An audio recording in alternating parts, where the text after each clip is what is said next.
was asked a question a couple of weeks ago, and it was, my business is small, I'm just getting started, I know I need help, but I don't feel like I can afford PA support right now. What would you advise? This episode is all about it.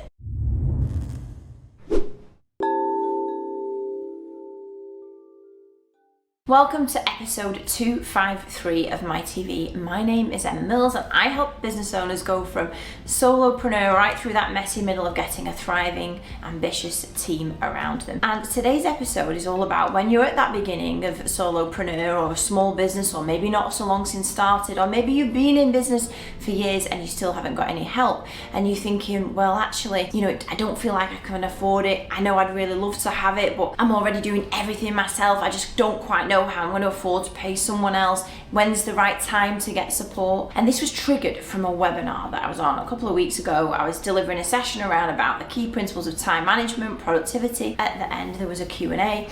And I was asked this question, and this guy's got other businesses that are already flourishing, existing. He had one newish business that he was starting, and he literally said to me, look, I know I need some help, but how do I make that decision of when to get started if I feel like it's a stretch financially? And this is what I said to him. And today's my little two-step process on how you're going to make that decision. And it's so pivotal right now because we're at the beginning of the year. So many people that listen to and watch my TV, I know have either no help, they get stuck in the same thing week to week. And as a mentor of mine, Martin Norbury, says to me, many people, while they'll say they've been in business for 10 years, what they actually do is repeat the last year 10 times over and over. So nothing really changes. It's the same thing. They'll earn the same turnover, like ebbs and flows. I've been there as well, so I get it. So rather than repeating the last years that you've had in business in the same way, here is my steps to go, okay, if we're going to need to get some help, because ultimately getting help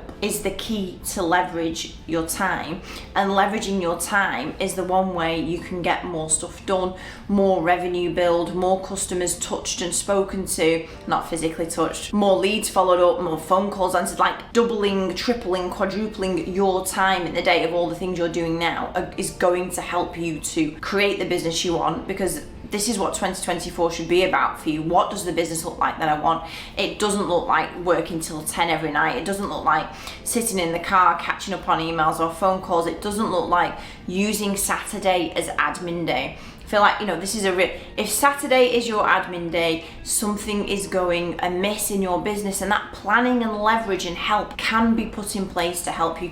But I know, and I also left it far too late, which I know is super ironic. I had a team of doers, I had a team of PAs, but I'd never until about 2018 really reached out and taken some of that for myself to help me, because we just get on, don't we? We're just like, I've got it. I back myself. I can get on and do these things. And so I don't want you to make the same mistake I did, because literally it was a good 10 years in business until I actually went, oh gosh, I'm going to take some of this PA support for myself rather than trying to be superwoman. So if we're thinking, I will finally get to the point, if we're thinking that we just don't quite know where to start, this is how I would approach it.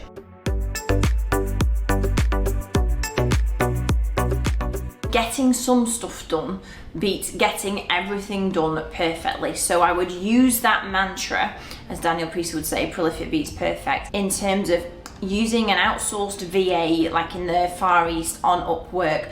A $10 an hour kind of VA is absolutely a great place to start. This is not what my PA provides, but this is absolutely, it would be remiss of me not to put this on here as a solution, because when you're first starting, and if you've got rhythmic, repeatable, process-driven tasks that you are able to say what, when, how good looks like, absolutely you should look on Upwork and get somebody that can support you with some rhythmic things to happen that you no longer have to do. Dip your toe in the water of delegation, of getting some support, of getting that buzz of what it feels like when you go, oh my gosh, this is happening and I don't have to do it. Like, it is a buzz. I still get a buzz from it when I delegate something new that actually felt probably complicated to start, and then you're like, oh, they're actually doing it way better than I would ever done. So like my quick point number one would be, if really like financially the decision is such a difficult one to make, this is without doubt, I'd put my toe in the water, get some help, and just the one thing to like really make clear is it has to be rhythmic, repeatable, process driven,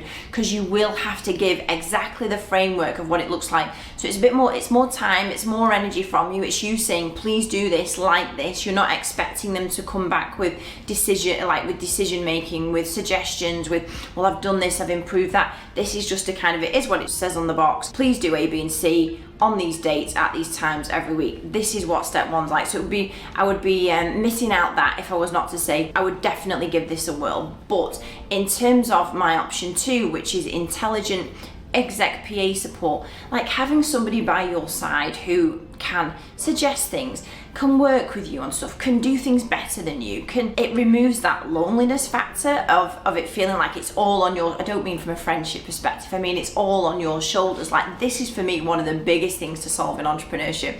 It often feels like, why can't somebody else just come up with an idea? Why can't somebody else improve stuff? Why can't somebody else just take things off me without me having to explain A to Z on it? This is what an exec assistant's about, and this is why this episode is about the decision-making process of getting that. Because for me, having the rhythmic, process-driven stuff is without doubt very important to get done. But having somebody that you plug into your business that you can create the relationship with, that they get to know, understand, and improve your business as well, is like the biggest medicinal tonic you're ever going to have in your business. So when you're feeling like, okay, I don't quite know when financially to make this decision, this is what I would do.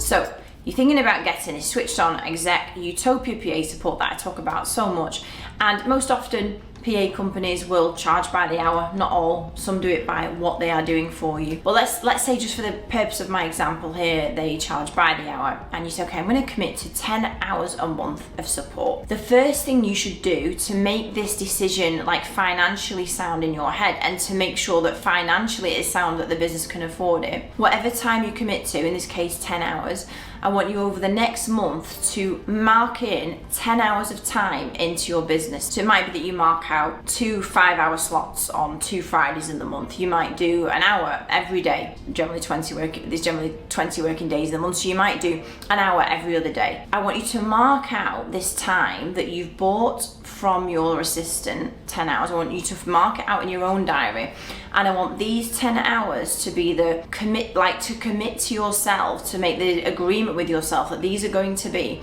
the highest revenue generating, most valuable tasks that you're going to do in these 10 hours. So effectively, this is going to be stuff that is going to help you get new customers, or stuff that is going to help you keep customers. So it's going to be revenue generating tasks. And because the key for me is, when getting an assistant can fall down very often, is that the business owner expects to plug somebody in and that just be the key to them having more free time, having more money. And what that business owner ends up doing is they'll just use that 10 hours and like they can't even say where it's gone. Like they have no clarity over what they did in the 10 hours that the assistant gave them back. And here I am speaking to the people watching this My TV, just like 95% of our customers who are intending to use support to be able to earn more money, generate more revenue, get more customers, keep more customers, like use that time to grow their business. 5% of my PA's customers just use it because they want an easier life. They might have sold a business, like they're literally just using my PA to make life easier, to do things they have no intention of doing.